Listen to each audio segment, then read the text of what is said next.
10-ാം അധ്യായം 9-ാം വാക്യം, ഞാനാണ് വാതിൽ, എന്നിലൂടെ പ്രവേശിക്കുന്നവൻ രക്ഷ പ്രാപിക്കും.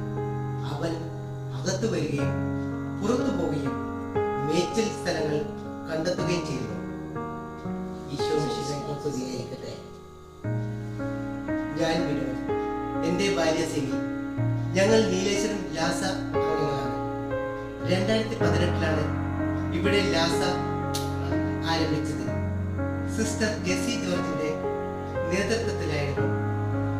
സിസ്റ്ററിന്റെ പ്രവർത്തനങ്ങളിലൂടെയാണ് ഞങ്ങൾ കാർലോ ബ്രദറിനെ കുറിച്ചും ലാസ എന്താണെന്നും ഞങ്ങൾ അറിയാൻ സാധിച്ചത്.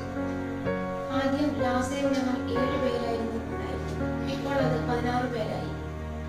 എല്ലാ മാസവും ആദ്യത്തെ ഞായറാഴ്ച ഞങ്ങൾ ഒരുമിച്ച് കൂടുകയും പ്രാർത്ഥിക്കുകയും ചർച്ചകൾ ചെയ്യുകയും കാർമിക ദമ്പതികളെ കുറിച്ച് അവരുടെ പ്രവർത്തനങ്ങളെ കുറിച്ചും കൂടുതൽ അറിയുവാനും ഞങ്ങൾക്ക് സാധിച്ചു.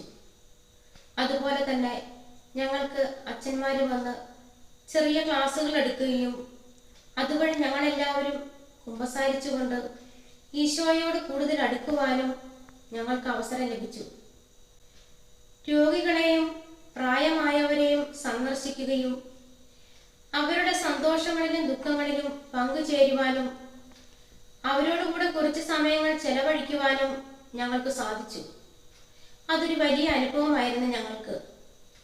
കാർലോ ജൂലിയ ദമ്പതിമാരെ പോലെ പാവങ്ങളോട് കൂടുതൽ കരുണ കാണിക്കുവാനും അവരെ സഹായിക്കുവാനും ഞങ്ങൾക്ക് സാധിക്കുന്നു.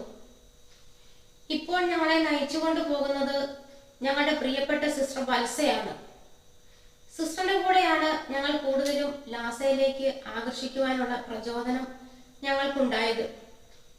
സെന്റ് ആൻഡ് സിസ്റ്റേഴ്സ് വിളിക്കപ്പെട്ടിരിക്കുന്നത് ലോകത്ത് മുഴുവനുമായി പ്രവർത്തിക്കുക എന്ന ലക്ഷ്യത്തോടെയാണ്. ഏറെ പ്രത്യേകമായി പാവങ്ങൾക്ക് വിദ്യാഭ്യാസം നൽകുക എന്നതാണ് അവരുടെ മിഷൻ. അവർ മറ്റുള്ളവർക്ക് സേവനം ചെയ്യുക എന്ന തീവ്രമായ ആഗ്രഹത്തോടെ ലോകം മുഴുവനുമുള്ള പാവപ്പെട്ടവരെയും കുഞ്ഞുങ്ങളെയും കൈപിടിച്ചുയർത്തുന്നവരാണ്. അവരുടെ ഈ പ്രവർത്തനങ്ങളിൽ ഊർജം പകരാൻ ലാസ അംഗങ്ങളായ നാം എല്ലാവരും കടപ്പെട്ടവരാണ്.